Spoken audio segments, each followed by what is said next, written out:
हमारे जो chief minister हैं माननीय योगी आदित्यनाथ जी, उनके बारे में अक्सर कई बार भ्रांतियां फैलाने की कोशिश की जाती है कि वो मुस्लिम विरोधी हैं या फिर वो किसी एक जाति का पक्ष लेते हैं, जो कि बिल्कुल मैं कहूँगी कि बिल्कुल सिरे से नकार देने वाली बातें हैं। क्योंकि जब हमने प्रवास किया, हालांकि पर्सनली भी मुझे कभी कोई ऐसी चीज़ दिखाई नहीं दी कि उनके ऊपर इन विषयों को लेकर शक किया जा सके, लेकिन फिर भी हमने प्रवास करके आम जनता की राय जानने की कोशिश करी। तो हमने जाना कि 2017 के बाद उत्तर प्रदेश में महिलाएं सुरक्षित हैं। आज मुसलमान महिलाओं का जो उत्साह था वो देखने लायक था। जितनी तादाद की उम्मीद की गई थी उससे कहीं ज़्यादा तादाद में महिलाएं आई थीं, और सभी महिलाओं का ये मानना है कि आज उत्तर प्रदेश में महिलाएं सुरक्षित हैं।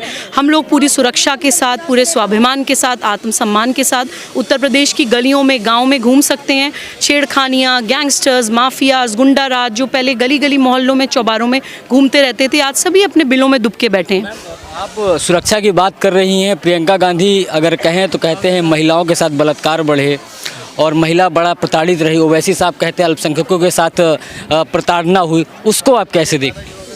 देखिए, मैं ये कहना चाहती हूँ और ये बताना ज़रूरी है कि हमारे जो माननीय चीफ मिनिस्टर हैं योगी आदित्यनाथ जी, उनके खिलाफ बहुत सारी ताकतें काम कर रही हैं। मैं आपको 7 ताकतों के नाम बताऊंगी जो हमने देखा कि पूरे भारत के खिलाफ काम कर रहे हैं, और उत्तर प्रदेश में तो ख़ास तौर से कूदे हुए हैं, क्योंकि उत्तर प्रदेश एक बहुत महत्वपूर्ण स्टेट है, एक बॉर्डर स्टेट है। एक बहुत बड़ा बॉर्डर हमारा नेपाल से सटा है, जिसके रास्ते से चाइना और पाकिस्तान बॉर्डर इन्फिल्ट्रेशन करने की कोशिश करता है। राष्ट्रीय सुरक्षा के लिए बहुत महत्वपूर्ण प्रदेश है, और माननीय योगी आदित्यनाथ जी बहुत स्ट्रॉन्ग चीफ मिनिस्टर हैं। तो देखिए, वामपंथी, उनकी आर्म्ड विंग्स, माओवादी और नक्सलवादी योगी जी के खिलाफ उत्तर प्रदेश में जगह जगह काम कर रहे हैं। देन कुछ अलगाववादी और आतंकवादी संगठन हैं जो योगी जी के खिलाफ काम कर रहे हैं। देन बौद्धिक आतंकवादी हैं। देन कुछ विधर्मी राजनीतिक दल हैं, जैसे आपने कुछ के अभी नाम दिए। और विधर्मी मैं उनको इसलिए कहूँगी, धर्म का मतलब कोई रिलीजन या पंथ या मज़हब नहीं होता है, धर्म का मतलब होता है कर्तव्य पालन। तो ये विधर्मी राजनीतिक दल वही हैं जो हमारे अपने लोग हैं, लेकिन सत्ता में रहने के लिए किसी भी भारत विरोधी मानसिकता के साथ हाथ मिला लेते हैं, जिन्हें या तो कम्युनल इलेक्टोरेट की राजनीति करनी पड़े। जैसे उत्तर प्रदेश में समाजवादी पार्टी ने मुसलमान लड़कों को अपराधी बनाया है, उनको गुंडा बनाया है, उनके साथ खून माफ़ करें, सिर्फ हमें वोट देते रहो, आपको जो करना है करो। तो उन्होंने पूरी कम्युनिटी को बर्बाद किया है। असदुद्दीन ओवैसी साहब का नाम आपने लिया, हैदराबाद में मैं देख कर आई, एक तरफ मुसलमानों की राजनीति की बात करते हैं, वहाँ पे अरब से शेख आके 12-12 साल की बच्चियों के साथ निकाह करके लेकर जाते हैं। मुसलमान बच्चियों को उनकी नाक के नीचे 12-12 साल की बच्चियों के साथ शारीरिक शोषण हो रहा है, और वो बात करते हैं मुसलमानों की राजनीति करने की। तो देखिए, और ऐसी प्रियंका गांधी जी, लड़की हूँ, लड़ सकती हूँ। देखिए, राजस्थान में अगर किसी बच्ची के साथ कुछ गलत होता है तो उनको दिखाई नहीं देता है। मैं एक महिला हूँ, मेरे लिए महिला आंकड़ा नहीं है कि मैं आपको ये गिनवाऊँ कि राजस्थान में इतने रेप हो रहे हैं, उत्तर प्रदेश में इतने रेप हो रहे हैं। लेकिन मैं आपको एक फैक्चुअल इन्फॉर्मेशन ये देना चाहती हूँ कि देखिए, उत्तर प्रदेश हमारी किसी भी प्रदेश से ज़्यादा बड़ा प्रदेश है। 23 करोड़ पॉपुलेशन, अगर आप आंकड़ों में मिलाएंगे तो कोई भी चीज़ उत्तर प्रदेश की आपको दूसरे प्रदेश से ज़्यादा ही दिखाई देगी। दिल्ली में 2 करोड़ पॉपुलेशन है, उत्तर प्रदेश में 23 करोड़ है। तो प्लीज़ ये आंकड़ेबाजी करके भोली भाली जनता को भड़काने की कोशिश ना की जाए तो बेहतर है। मैं आपको उन 7 मानसिकताओं के बारे में बता रही थी जो काम कर रहे हैं योगी जी के खिलाफ। विधर्मी राजनीतिक दल के बाद कुछ कन्वर्जन माफियाज हैं, फॉरेन फंडेड मिशनरी ऑर्गेनाइजेशंस हैं जो काम कर रही हैं उत्तर प्रदेश में। देन कॉरपोरेट माफिया हैं, देन अंतर्राष्ट्रीय ताकतें हैं। बहुत सारे ऐसे लोग हैं जो काम कर रहे हैं, किसी भी तरह से चाहते हैं कि उत्तर प्रदेश से योगी जी को हटा दिया जाए, क्योंकि वो ना ही सिर्फ भारत बल्कि भारतीय संस्कृति की अस्मिता, भारतवासियों की सुरक्षा, सब कुछ सोचकर काम कर रहे हैं। उत्तर प्रदेश की राजनीति पूरे देश की राजनीति की दशा और दिशा निर्धारित करती है। इस कारण ये इलेक्शंस भी बहुत ज़रूरी हैं, और इस कारण ये सम्मेलन भी बहुत ज़रूरी हैं कि हम अपने मतदान की अहमियत समझें। ये ना ही सिर्फ एक अधिकार है बल्कि एक कर्तव्य है। मैम, मैंने जहाँ तक देखा, जब आप उत्तर प्रदेश की अगर बात करें, जो भ्रमण में आप थी, तो आप बहुत सारे मंदिरों में जा रही थी। योगी जी भी योगी हैं, वो भी अगर बात करें तो अखिलेश जी कहते हैं 10 मार्च के बाद योगी जी सीधा गोरखपुर के मठ में दिखाई देंगे। कैसे देखती इस बयान को आप? देखिए, योगी जी के लिए तो मैं 2 लाइन बोलना चाहती हूँ कि शेरों के लिए चुनाव की ज़रूरत नहीं होती। शेर जहाँ भी होता है शेर ही होता है। योगी जी चीफ मिनिस्टर बनने से पहले भी लीडर थे, योगी जी चीफ मिनिस्टर बनने के बाद भी लीडर हैं, और योगी जी चीफ मिनिस्टर कभी अगर नहीं भी रहेंगे तो भी लीडर रहेंगे। क्योंकि लीडर वो होता है जो लीड करता है, लीडर वो होता है जो लोगों की सेवा करता है, लीडर वो होता है जो सत्ता को सिर्फ अपने स्वार्थ के लिए इस्तेमाल नहीं करता। लीडर वो होता है जो ये सोचता है कि मुझे सत्ता मिली है, उसमें अपनी सेवा को ज़्यादा अच्छे तरह से लोगों के लिए कैसे सदुपयोग कर सकता हूँ, वो लीडर होता है। तो वो सही मायने में लीडर हैं। और जो भी लोग उनके खिलाफ अजीब अजीब सी बातें करने की कोशिश करते हैं, मैं यही कहना चाहती हूँ कि वो सत्ता हाथ से जाने की बौखलाहट है, दुख है, क्योंकि वो जानते हैं कि 10 मार्च के बाद भी योगी जी ही आने हैं। तो कहीं ना कहीं उन लोगों को अपनी राजनीति दिखाई नहीं दे रही है। तो यही वो एक अजीब सी बयानबाजी करके माहौल क्रिएट करने की कोशिश कर रहे हैं, जिसका कोई ग्राउंड रियलिटी में कोई अस्तित्व नहीं है। तो वैसे साहब कहते हैं कि मुसलमानों एक हो जाओ, आप भी मैम उस समाज से आती हैं, तो उसको कैसे देखते हैं कि वो मुसलमानों को एक करने की बात कर रहे हैं, कम्युनल बात कर रहे हैं, और बीजेपी पर भी आरोप लगाते हैं कि हिंदुओं की बात करती है, समाजवादी पार्टी की बात करें तो MI फैक्टर पर बात कर रही है। तो तीनों सवाल का जवाब दीजिए मैम। देखिए, दो तो बहुत महत्वपूर्ण आपने सवाल पूछे। पहले तो मैं उनको कवर करना चाहूँगी कि देखिए, असदुद्दीन ओवैसी साहब जैसे लोग जो बोलते हैं मुसलमानों एक हो जाओ, इस विषय को हमने आज मुस्लिम महिला सम्मेलन में भी कवर किया कि जब हम अपना कोई प्रतिनिधि चुनने जाते हैं तो एक मुसलमान होने के नाते मैं किसी मस्जिद का इमाम चुनने नहीं जा रही हूँ। योगी जी की जो भी अपनी निजी आस्था है, उनका जो गेटअप है, जो वो पहनते हैं, जिस आराध्य को मानते हैं, जो उनकी मान्यता है, वो उनकी पर्सनल चीज़ है। मैं अगर अपना प्रतिनिधि चुनने के लिए जाऊंगी तो मैं ये सोचूंगी कि मुझे सुरक्षा कौन बेहतर दे रहा है, मुझे स्वास्थ्य सेवाएं कौन बेहतर दे रहा है, मेरे बच्चों को शिक्षा कौन बेहतर दे सकता है, मेरे देश की संस्कृति के लिए कौन बेहतर काम कर सकता है, प्रदेश की जो भविष्य है वो किसके हाथ में सुरक्षित है। तो यही सारे विषय हम लोगों ने आज डिस्कस करे कि ये जो कम्युनल इलेक्टोरेट की राजनीति है कि रिलीजन के, संप्रदाय के आधार पे या फिर जाति के आधार पे आप इस पार्टी को वोट दीजिए, उस पार्टी को वोट दीजिए, ऐसा नहीं होना चाहिए। बिकॉज अब ये हम सब युवा हैं, आप युवा हैं, कैमरा पर्सन महिला हैं, ये युवा हैं, हम सब युवा हैं। हम भारत का भविष्य भाषा, जाति, क्षेत्र, संप्रदाय पे तक सीमित नहीं रह सकता है। हमें एक ग्लोबल पावर की तरह उभरना है, हमें एक विश्वगुरु की तरह दोबारा अपने आप को स्थापित करना है, जो हम थे लेकिन कुछ कारणों से पीछे रह गए। तो अब हम इन चीज़ों से आगे बढ़कर ये देखेंगे कि कौन हमारे प्रदेश के लिए, कौन हमारे देश के लिए बेहतर है।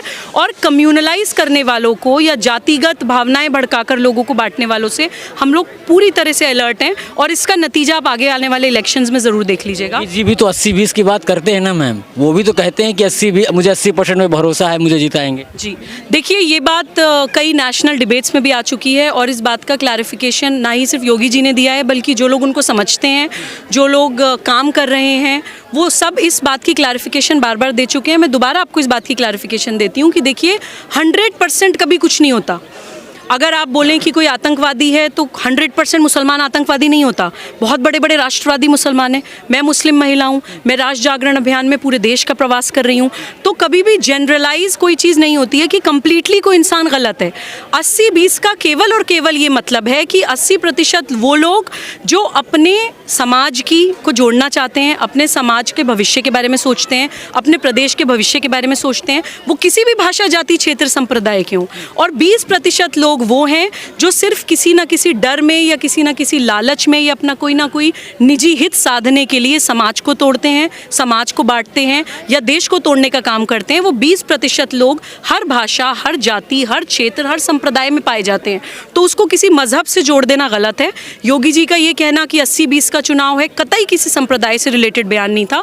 उनके कहने का केवल ये मतलब था कि 80% वो लोग जो समाज के और प्रदेश के साथ हैं और 20% वो लोग जो समाज को और प्रदेश को तोड़ना चाहते हैं, उनका आपस में इलेक्शन है। अच्छा मैम, आपने उत्तर प्रदेश में इतना भ्रमण किया, मैंने जहाँ तक मैंने देखा, क्या देखा आपने चुनाव में? वो सवाल आपने छोड़ दिया जो स्टार्टिंग में, क्या देखा, क्या माहौल देखा? हर समाज से आप मिली, अल्पसंख्यकों से मिली, बहुसंख्यकों से मिली, आप हर धर्म, समुदाय, जातियों से मिली। क्या आपने देखा योगी जी का, जो अगर हम बात करें, क्या प्रभाव देखा?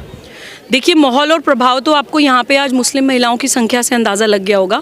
दूसरी बात, मैंने आपको एक चीज़ तो बता ही दी थी कि एक महिला सुरक्षा में बहुत कई बार हम लोगों को प्रवास में, भ्रमण में इस तरह की स्थितियाँ आई कि जैसे मैप से हम लोग गूगल मैप से चलते हैं, कई बार मैप गलत डायरेक्शन में ले जाता है। तो कई बार हम लोग कच्चे रास्तों पर चले गए, जहाँ पर कई बार ऐसा है कि अंधेरा है, रात हो गई है, 2-2:30 बज रहे हैं, लेकिन कहीं भी कोई भी अनफोर्सीन कोई सर्कमस्टांस या किसी भी तरह की कोई गलत घटना हमारे पूरे उत्तर प्रदेश प्रवास में नहीं हुई है। तो महिला सुरक्षा ना ही मैं दूसरी महिलाओं से सुनकर बता रही हूँ, मैं आपको अपना पर्सनल एक्सपीरियंस बता रही हूँ कि 2017 के बाद पूरी सुरक्षा के साथ उत्तर प्रदेश में मैं घूमी हूँ। जितना भी प्रवास में कर पा रही हूँ, केवल और केवल हमारे माननीय रिस्पेक्टेड योगी आदित्यनाथ जी के कारण कर पा रही हूँ। दूसरी चीज़ देखिए, इंफ्रास्ट्रक्चर कितने इंटरनेशनल लेवल के राजमार्ग बने हैं, कितने मेडिकल कॉलेजेस बने हैं, फिल्म सिटी बन रही है, एयरपोर्ट बन रहा है, और क्या होता है डेवलपमेंट। जीडीपी में आप देखिए उत्तर प्रदेश नंबर 6 से नंबर 2 पे आ गया है। अगर आप बेरोज़गारी दर की बात करें, अगर आप पॉपुलेशन के हिसाब से, जैसे मैंने आपको बोला था, कंपेयर करें, तो बाकी किसी भी प्रदेश से सबसे कम परसेंटेज है बेरोज़गारी की उत्तर प्रदेश में। और बहुत सारी ऐसी चीज़ें आप मानवता की दृष्टि से देखिए कि वो चीफ मिनिस्टर जो 23 करोड़ लोगों की सुरक्षा के लिए अपने पिताजी के अंतिम संस्कार में नहीं जाते हैं, इससे ज़्यादा आप किसी से क्या उम्मीद करेंगे। कोविड काल में योगी जी के पिताजी का देहांत हुआ, क्योंकि अंतिम संस्कार में तकरीबन 13 दिन लगते हैं। उनको लगा कि 13 दिन वो नहीं अफोर्ड कर सकते हैं, 23 करोड़ लोग जनता को छोड़कर वो अपने पिताजी के अंतिम संस्कार में जाकर बैठे हैं, तो वो उनके अंतिम संस्कार में नहीं गए। इससे बड़ा त्याग कोई इंसान किसके लिए कौन दे सकता है। तो ये बहुत सारी चीज़ें आप मानवता की दृष्टि से देखिए, या आप इंफ्रास्ट्रक्चर की दृष्टि से देखिए, आप विकास की दृष्टि से देखिए, आप लॉ एंड ऑर्डर की दृष्टि से देखिए, आप संस्कृति की दृष्टि से देखिए, हर लिहाज से, हर पैरामीटर पे मुझे लगता है कि मैं 10 आउट ऑफ 10 दूंगी अपने चीफ मिनिस्टर को। और यही कारण है कि मैं किसी राजनीतिक दल को बिलोंग नहीं करती हूँ, लेकिन हम लोग अपने राष्ट्र जागरण अभियान में पूरी तरह समर्पित होकर उत्तर प्रदेश में काम कर रहे हैं और पूरे भारत का प्रवास करेंगे, क्योंकि वो लोग जो देश के लिए काम कर रहे हैं, ऐसे लीडर जो देश के लिए काम कर रहे हैं, उनके लिए समर्थन में हमें उतरना पड़ेगा। नेता बहुत हैं देश में, मुझे लगता है कि अब अच्छे नागरिकों की ज़रूरत है। तो राष्ट्र जागरण अभियान अच्छे नागरिकों को जागृत करने का अभियान है, जिसमें हम लोग निकले हुए हैं।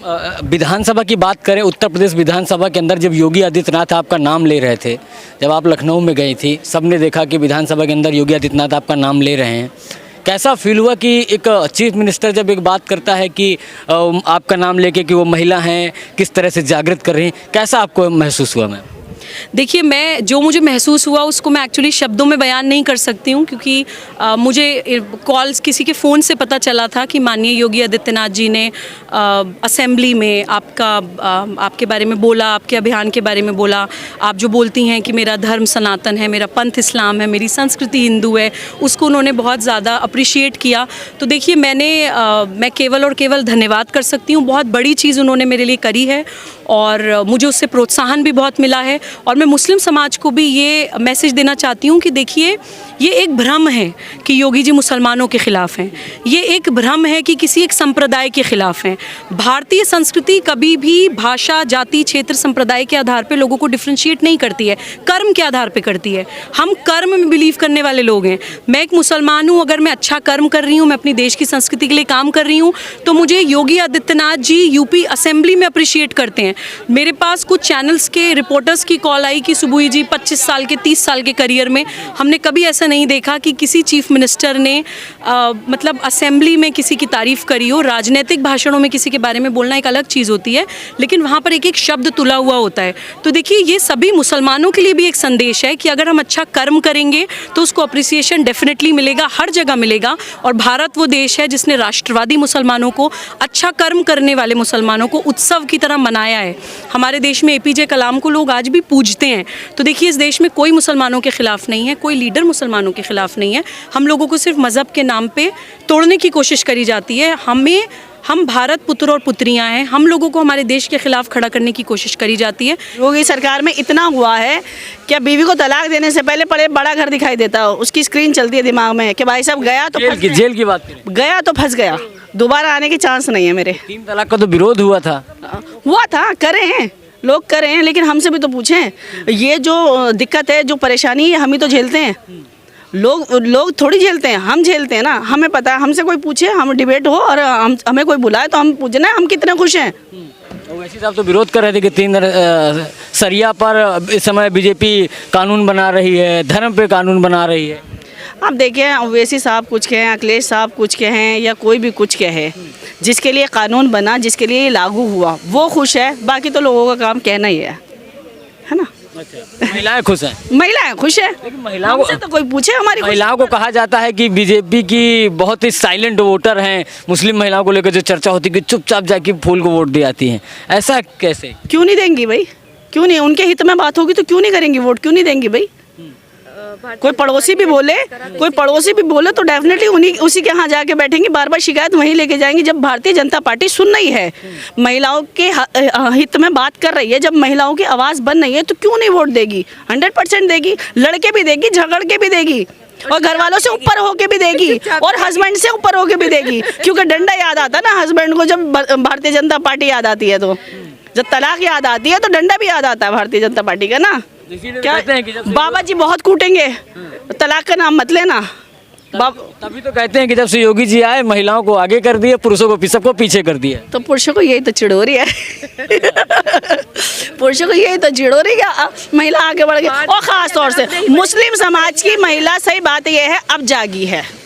बाबा की सरकार में जागी है मुस्लिम समाज की। उसे पता लगा है कि उसके राइट्स क्या है, उसके हक क्या हैं, कहाँ वो चल सकती है, कहाँ वो रुक सकती है। उसे अपने अधिकारों का ही नहीं पता था। भारतीय जनता पार्टी ने बताया है उसके अधिकार हैं क्या, कहाँ वो सरवाइव करती है। तो लाजमी बात है, इसलिए महिलाएं भाजपा के साथ, महिला भाजपा के साथ हैं, थी, हैं और हमें रहेगी। ठीक है। अच्छा, एक बात ही बताइए, मैं एक सवाल आपसे और ले लेता हूँ। प्रियंका गांधी हैं, कहती हैं लड़की हूँ लड़ सकती हूँ, तो इसका भी फर्क पड़ेगा क्या? लड़की हूँ लड़ सकती हूँ, ये तो हर मतलब हर लड़की के लिए, हर औरत के लिए है, हर नारी के लिए है। ये जरूरी थोड़ी ना कि उन्होंने नारा निकाला तो वही मतलब इस पे ये डिपेंड होगा कि उन्हीं के लिए नारा बना। नारी हैं, लड़ सकते हैं, लड़की हूँ लड़ सकती हूँ, ये सब पे डिपेंड करता। तो आप महिलाएं हैं तो क्या महिलाओं के साथ जाएंगी, क्योंकि महिला तो वो चीफ मिनिस्टर बनने की रेस में है? नहीं, बिल्कुल कोशिश करेंगे, कोशिश करेंगे, क्यों नहीं करेंगे। आज हमारा टाइम है, अपना टाइम आया है, तो पीछे क्यों हटे, बढ़ चढ़ कर हिस्सा लेंगे। प्रियंका गांधी को वोट देंगी? नहीं, प्रियंका गांधी को वोट नहीं देंगे। आपने कहा कि ये उनका नारा है, तो ये नारा स्पेशली उन्हीं का थोड़ी ना है। भारतीय नारी कोई भी कह सकती है लड़की हूँ लड़ सकती हूँ, मेरा कहने का मतलब ये था। प्रियंका गांधी को वोट नहीं देंगे, सच्चाई को वोट देंगे, विकास को वोट देंगे, अपने हक को वोट देंगे। प्रियंका गांधी को वोट क्यों देंगे? क्यों देंगे? विकास को वोट देंगे, हक को वोट देंगे, जो हमें अधिकार दिलाए गए हैं उसे वोट देंगे, जो योजनाएं दी गई हैं उसे वोट देंगे, हम वोट वहाँ देंगे।